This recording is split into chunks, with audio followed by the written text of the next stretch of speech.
Tuhan sertamu. Inilah Injil Yesus Kristus menurut Santo Matius.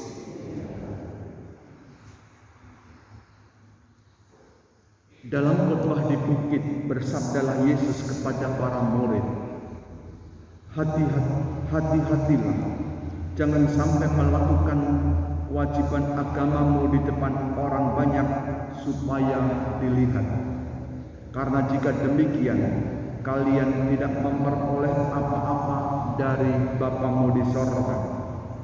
Maka, bila memberi sedekah, janganlah kalian mencanangkan hal itu sebagaimana dilakukan orang munafik di rumah-rumah ibadat dan di lorong-lorong supaya dipuji orang. Aku berkata kepadamu, hendaklah sedekahmu diberikan dengan tersembunyi, maka Bapamu yang melihat yang tersembunyi akan mengganjarmu. Dan bila berdoa, janganlah berdoa sebagaimana orang munafik. Mereka suka mengucapkan doanya dengan berdiri di rumah-rumah ibadat dan pada tikungan jalan raya, agar dilihat orang. Aku berkata kepadamu, mereka sudah mendapatkan upahnya. Tetapi jika engkau berdoa, masuklah ke kamar, tutuplah pintu, dan berdoalah kepada Bapamu yang ada di tempat tersembunyi, akan membalasnya kepadamu.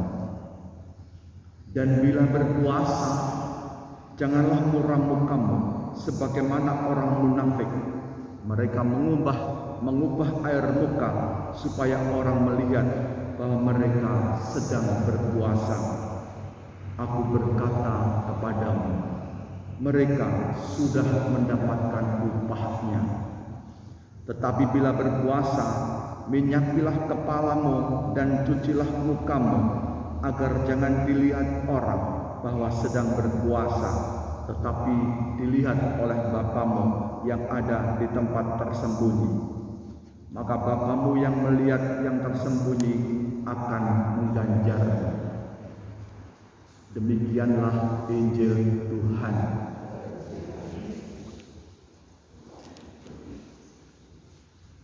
Bapak Ibu Saudara sekalian kasih, dalam Injil kata yang diulang itu adalah yang tersembunyi dan yang kelihatan.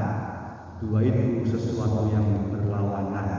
Kita semua diajak untuk senantiasa mencari yang tersembunyi, yang tidak kelihatan, bukan yang kelihatan.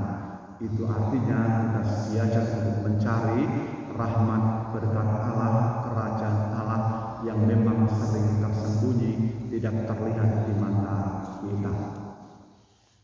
Bapak Ibu Saudara sekalian terkasih, sejauh pengalaman kita, minimal pribadi saya, memang benarlah kata pepatah yang mengatakan, what you seek is what you get. Apa yang kamu cari, itulah yang kamu dapat. Umpamanya kita mencari barang di sebuah gudang yang gede banget, lalu di situ ada macam-macam barang. Kalau kita mencari misalnya barang itu barang kaca, maka kita pun mendapatkan yang kaca itu, tidak yang lain-lain. Yang lain-lain padahal mungkin ada barang yang bagus-bagus, tapi itu akan lewat. Atau kalau kita ada sebuah kolam yang besar, di situ ada macam-macam ikan, berpuluh-puluh macam ikan, tapi kalau kita hanya mencari ikan koi, maka kita pun akan mendapatkan ikan koi itu. Jadi yang ada macam-macam ikan yang bagus pula, tetapi itu tidak kita dapatkan. Yang kita dapatkan ikan koi itu. Dulu ketika saya masih frater tahun rohani, itu lulus SMA lalu masuk tahun rohani di Jangli, Semarang. Saya beberapa kali kalau berjalan di Semarang, saya melihat seorang pengemis, beberapa kali pengemis. Dan ketika di Jamli itu kami diajar untuk tekun berdoa. berdoa dan berdoa. Nah, ketika saya melihat pengemis yang duduk di pinggir jalan hanya berdiam saja, apa yang terlintas dalam pikiran saya? Yang terlintas dalam pikiran saya, betapa hebatnya pengemis itu. Seandainya dia mau berdoa. Kalau itu masih diajar berdoa, tekun berdoa 1 jam itu sudah hebat. Hanya pengemis ini berjam-jam hanya duduk berdiam diri. Betapa sucinya pengemis itu, betapa hebatnya pengemis itu kalau dia berdoa. Tetapi sayangnya dia mengemis minta uang. Maka yang didapat bukan kesucian yang luar biasa itu, tetapi yang didapat ya uang receh 1.000, mungkin 10.000 sudah banyak. Itulah Bapak Ibu gambaran hidup kita. Kalau dalam hidup kita sehari-hari senantiasa hanya mencari uang, mencari materi, mencari dunia, kita akan mendapatkannya.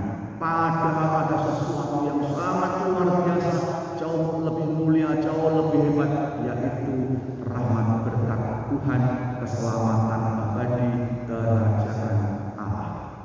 Maka marilah kita bekerja hidup sehari-hari bukan untuk yang kelihatan, tetapi lebih-lebih untuk kerajaan Allah, untuk keselamatan